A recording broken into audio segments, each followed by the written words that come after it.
বাংলাদেশের নির্বাচন নিয়ে যখন মানুষের কাছে সেখানে আবেদন না করে মোদির কাছে যেখানে আবেদন করে সেখানে আমাদের সার্বভৌমত্বটি প্রশ্নবিদ্ধ হয়। সুতরাং আমরা স্পষ্ট করে দিতে চাই, এই যে ইউএসএতে বসে আপনি দেশের বিষয়ে সিদ্ধান্ত নেওয়ার আপনার কোনো ধরনের অধিকার নাই।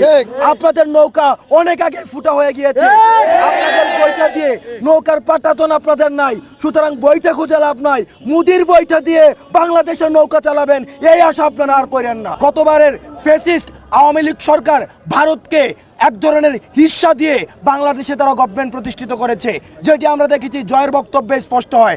তারা গণবিমুখ হয়ে, তারা হচ্ছে মানুষ বিমুখ হয়ে, তারা হচ্ছে মুদিমুখী হয়েছে।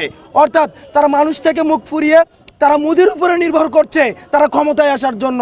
এই কারণে আমরা ওয়াজেদকে শুনতে পাই, আমরা দেখছি যে সজীব ওয়াজেদ বলছে যে উনি মুদিকে রিকোয়েস্ট করছে যে যেন দ্রুততম সময়ের জন্য নির্বাচনের ব্যবস্থা করেন। চিন্তা করেন মানুষ থেকে ওনারা কতটা বিচ্ছিন্ন, ছাত্র থেকে ওনারা কতটা বিচ্ছিন্ন, জনতা থেকে ওনারা কতটা বিচ্ছিন্ন যে ওনারা মোদিকে রিকোয়েস্ট করতে হয় যে আগামী নির্বাচন করে দেওয়ার জন্য। অর্থাৎ এটা থেকে প্রমাণ হয় যে 2009 সালের যে ইলেকশন, 14 সালের যে ইলেকশন, 18 সালের যে ইলেকশন এবং পরবর্তীতে যে 24 সালের যে ইলেকশন, সেই ইলেকশনগুলো যে প্রশ্নবিদ্ধ ছিল এবং মোদির উপরে যে দেশটাকে টেন্ডার দিয়ে, মোদি হচ্ছে একটা আদর্শ, এই আদর্শের উপরে যে দেশটা টেন্ডার দিয়ে এতদিন পর্যন্ত চালিয়েছে সেটি তখন প্রমাণিত হয়। সুতরাং এগুলো হচ্ছে বাংলাদেশকে বিতর্কিত করার জন্য।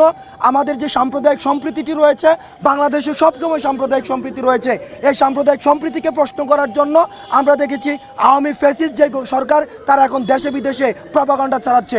আমরা দেখেছি গত এই 16 বছরে হাজার হাজার কোটি টাকা তারা বিদেশে পাচার করেছে। আমি গতকালকে একটা হিসাবে দেখেছি মাত্র এর 5% টাকা যদি তারা এই প্রপাগান্ডার মধ্যে খরচ করে তাহলেও বাংলাদেশকে ধ্বংস করে দেওয়া যায়। তাদের এত টাকা বিদেশে পাচার করেছে। সুতরাং এগুলো দিয়ে আসলে বেসিক্যালি তারা প্রপাগান্ডা চালিয়ে যাচ্ছে, যে প্রপাগান্ডাগুলোকে ছাত্র নাগরিক সম্প্রীতির মধ্য দিয়ে সেই প্রপাগান্ডাগুলোকে নস্যাৎ করে দিয়েছে।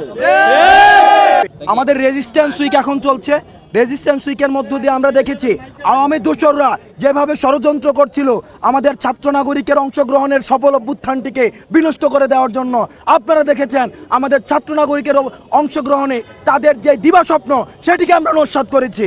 সুতরাং এই যে আমাদের সফল অভ্যুত্থানটিকে আমাদের সফল রাখার জন্য, ধারাবাহিকতা রাখার জন্য আমাদের রেজিস্ট্যান্স উইকটি রয়েছে এবং রেজিস্ট্যান্স উইকটি 4 দফা দাবির ভিত্তিতে আমাদের পরিচালিত হচ্ছে।